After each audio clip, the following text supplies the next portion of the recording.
Hello，大家好啊！今日咧我哋有一個活動宣傳喎，就係咧我哋4月27號就嚟咧又到呢個龍父母節啦。其實咧龍父母節喺唔同嘅國家咧都會有好多人慶祝啦，可能咧會爸爸媽媽同埋小朋友一齊去玩遊戲啊，或者睇戲啊，唔同嘅活動。CODA 會咧今次咧就喺龍陽父母節之前咧就想搞一個比賽喎，就係 CODA 手語故事比賽。呢個比賽係咩嚟嘅呢？其實咧就係你哋可以咧用手語去講唔同嘅故事啦，無論係聾人家庭故事、細個睇嘅童話故事、漫畫故事，亦都可以。咁自己咧用相機拍低，可以同埋爸爸媽媽一齊拍啦，亦都可以自己一個拍嘅。時長咧就係1分鐘到5分鐘之間。拍完呢，無論你係咩主題嘅，悲傷、開心、搞笑，可能係一啲欺詐或者邪惡嘅故事，我哋都非常歡迎。記得 send 俾我哋。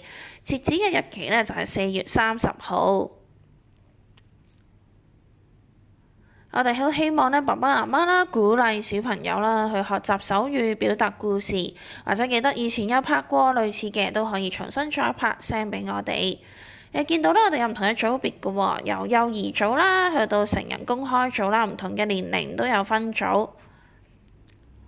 咁你拍完之後咧，你都可以有口語輔助，不過最緊要咧都係手語啦，香港手語或者中國手語都唔緊要，最緊要咧係用自然嘅手語將故事表達出嚟。有需要可以加埋圖片、相片説明都冇問題嘅。我哋有咩獎品呢？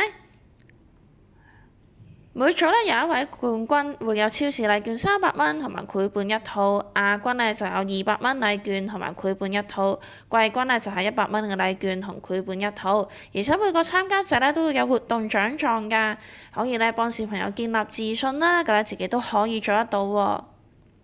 所以非常之鼓勵 CODA 參加，無論係小朋友定大人，你都可以報名㗎，快啲拍片 send 嚟俾我哋啦，記得截止日期4月30號。究竟幾時可以知道結果呢？就係6月30號，留意 Facebook 啦，我哋就會公佈賽果，大家可以欣賞優勝者嘅故事。我到時記得留意啦。